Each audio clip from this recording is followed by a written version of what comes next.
right now with Ben Mattis, who's a producer of Prince of Persia 3. Thank you for coming. Thanks for having me. How's the show been for you guys? Oh, I've had a really, really good time. I have to admit, this is actually my first time at E3, so it's been a little bit overwhelming, but it's been a wonderful experience. The Ubisoft booth is absolutely amazing. All the games are getting a really good reception. In particular, I like to thank Prince of Persia 3, so I'm really happy. And how are people responding to it? Really well, actually. I mean, I was talking to you a little bit earlier about this, but it's been a really encouraging response. I mean, we know that Prince of Persia 3 is a trilogy. There's things here that people have seen. I mean, we always set out to create a trilogy from the very beginning, and we're wrapping that trilogy up. That said, though, there are certain gameplay mechanics that people, they see and they recognize, and yet they're really keen into the innovation that we're bringing to the title. The feedback that we've been receiving has been very positive about how they like what we're doing. They like how we're taking the best of Sands of Time, the best of Warrior Within, and creating this new opus that really kind of wraps the Sands of Time trilogy up. So the feedback has been very, very encouraging indeed. Great. Well, tell us a little bit about the game. Tell us about the story, what happens in Prince of Persia 3. Sure. And then you have a demo, too, Yeah, right? yeah, I'll play Excellent. through the demo. Great. Okay, so Prince of Persia 3, we've got a bunch of ambitions for it. Like I said, we really want to wrap up the trilogy with this one. We want to go out with a bang. Our primary motivation is to really redefine the pace of the action-adventure genre. I mean, Prince of Persia sort of set the bar. Sands of Time sort of set the bar. We've got to raise it again. We do this by making sure that the player throughout the game is under a constant sense of pressure. From start to finish, while he's running through the city of Babylon, he's always got that sense of pressure. We have a couple of key emotions that we use to communicate that. I'll talk a little bit about. The first one is the feeling of being hunted. The city is overrun, occupied by an enemy army, and throughout the game they're pursuing the prince, they're chasing him through the city. He's one against many, and that feeling of constantly being pursued will certainly keep the player on their toes. The second is this emotion of being haunted. There's an evil presence dogging the prince's steps every step of the way, and I'll get a little bit more into that in just a minute. Yep. And then the third major thing that we use to kind of tie this all together is taking the game outside into this new urban environment. The game takes place in the city of Babylon, up on the rooftops, down in the alleys and in the streets. The player's no longer confined to sort of long, narrow hallways and underground caverns. We're really kind of taking it outside and then opening up the doors to that. To succeed in Prince of Persia 3, we really want the player to have to do three things. They're going to have to think fast. They're going to identify the situation, see a window of opportunity, take advantage of it. Obviously, they're going to have to act fast, and then they're going to have to kill fast. And you'll see that as well when I do the demo. Great. Well, why don't we jump right in? All right. And while you're setting that up, there's a question here from Andreas, who's been emailing all morning from the Netherlands. I don't think he's sleeping or doing much. He's always here. Thanks for emailing. Will you put in an online feature for the Xbox in actual online play? So will there be an online component? Sure. We're certainly considering the opportunities of Xbox Live and what it brings to the table. Some of the things we're thinking about are ways that we can add on to the gameplay with value add, perhaps some new maps, some new downloadables and whatnot. At its core, Prince of Persia is a single-player game. We're telling a story, and that's certainly where we're focusing. We don't have plans to change that with sort of cooperative online play. We're going to focus on the single-player experience and make sure that that's really well received. Great. All right. So story-wise, Prince of Persia 3 takes place right where the Warrior Within left off. The prince has returned to the city, has returned to Babylon. He's expecting a hero's welcome. As soon as he arrives, though, he quickly realizes he's going to get anything but that. He's expecting his father, the king, to roll out the red carpet, but instead, when he arrives at the city, he sees that it's under siege by this hostile army that's trying to take over the city, and he has to fight through them in order to save his city and save his people. Something I mentioned a little bit earlier on is this fast-paced action. What we're introducing is something we call the speed kill system. It's very dynamic. It's very rewarding. It showcases the prince's acrobatic skills. It showcases the prince's combat skills and allows him to quickly turn the tides in his favor. He cannot possibly hope to win this war through strength of arm alone, right? It's him against an army, and these guys are good. So in order to succeed, he takes advantage of the level opportunities, the situational awareness, and he turns the tide into his favor by quickly eliminating enemies in a one-shot kill, like you're going to see right here. Very dramatic, very rewarding. It's not about sneaking. It's about fast and furious action that rewards the player with a quick, furious kill. These speed kills can be chained together, so after you do one, like that fallen enemy, you grabbed his sword, you chained it together by throwing the sword at another enemy, and chain together the speed kill to take two out at once.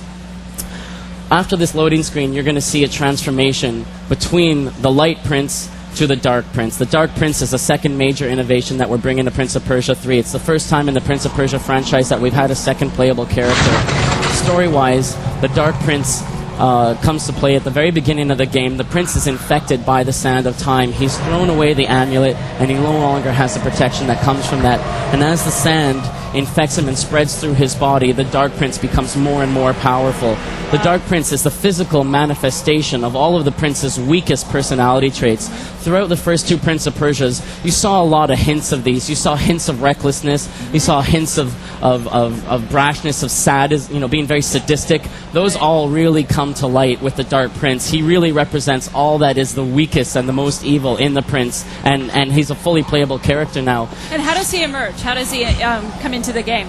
Well, the transformation mechanic that you saw there was one we're exploring, which is fire. So the prince voluntarily will create a fire. He'll walk into that fire, and the agony of having his skin burned by the flames unleashes the sands, and the sands sort of take over his body, and the Dark Prince comes out. And then vice versa, the water of life that we know so well from the first two Prince of Persias, that will be the transformation mechanic back into the Light Prince. Now, can he harness the bad and use it for good? I mean, what does this evil twin serve? Well, a lot of the game is the sort of dichotomy between the two characters. We really want to play off the emotional sort of feedback between the two of them. When you are the Light Prince, you have the Dark Prince in your mind saying, do this, do this, do this. And vice versa, when you are the Dark Prince, you'll have the Light Prince trying to guide you towards the right path. So there'll always be both.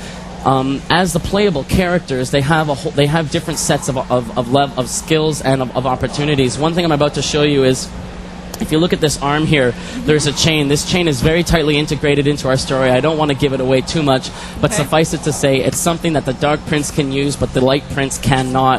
That opens up a whole new level opportunity in terms of level design for us, in terms of ways that the Dark Prince can interact with characters and environments, and the way he can kill enemies. So I'll just give you an example of the way that this thing works, right? So what he did there is he did a wall run. He then did a chain where he used it almost like to swing, and then launched into a speed kill with that chain. Wow. If you notice, there's sort of a halo going on around the Dark Prince. One thing we really want to try and create with this is give the player the idea of what it would be like to play through to see the world through the eyes of a sand creature. That is, in effect, what the Dark Prince is. He is the prince infected by the sands. So as the game progresses, you'll see the world slightly change in terms of how it's perceived, with a filter effect that makes everything look a lot more sandy, a lot more grainy. Oh, that's great. And the lighting effects are really interesting, too. Thank you. We certainly we really listened to what the fans liked about Sands of Time and what they liked about Warrior Within. We certainly like the artistic direction of Sands of Time, the brightness, the light colors. It works really well with the city of Babylon. It works really well with the environment. It's important to point out that as this game takes place, as the prince is going through his quest, there is a war going on. The city of Babylon is being attacked by this army, and you'll see that with corpses around. You'll see that with explosions happening all the time. This is a constant reminder to the player that there is, in fact, this war going on, and that will certainly play into some of the choices that the player and the prince have to make throughout the game. Excellent. Oh, we have a question from Simon in the UK. He wants to know how many weapons will be in the game, and what are they? Well, besides no problem. Each character certainly has their own special weapon. The Dark Prince has the chain. The Prince doesn't have access to that, as I said earlier. The Light Prince has his sword. The Dark Prince doesn't necessarily, or his dagger rather, the Dark Prince doesn't necessarily have access to that. So they each have their unique weapon that is their key weapon, and that has special skills that they can use with that. On top of that, we also have weapons that you can pick up from fallen enemies. Those can be used, like I said earlier, to chain together the speed kill systems. We don't want to give away too much information about all of the kinds of weapons in the game. For now, I'd like to just kind of leave it to the chain and the dagger, which are the unique weapons of the two characters. Okay. What I'm about to just show you here is a big payoff, I think, for the for the player and for the Prince of Persia franchise. The city of Babylon, the rooftops. Like I said earlier, we're taking the player out of the dungeons, out of the palaces, and we're bringing them into a big open city. And up on the rooftops of Babylon, it's really where the prince's acrobatic skills allow him to reign supreme. So up here, he has the strategic advantage, the positional awareness that comes from being up high and seeing his enemies from far, and he can turn that to his advantage. When he's in the streets, when he's running away through the alleyways, of course he's being pursued, but up here he is the master, and we really think that shows through in the way that he can just quickly take his enemies out before they even have a chance to react. You know, I hate to do this to you because we have questions pouring in faster than I can possibly get to them, and it looks like I need to wrap. We're going to head to a package. Thank you so much for showing us. I wish we had more time, but people here can see and play on the show floor. Yeah, we're at the Ubisoft booth. They can come by anytime. Head over. And release date? The release date is holiday this year, 2005. Holiday this year. Holiday. Perfect timing. 4 major platforms. Great. Thank you very much. Good luck. Thank you so much.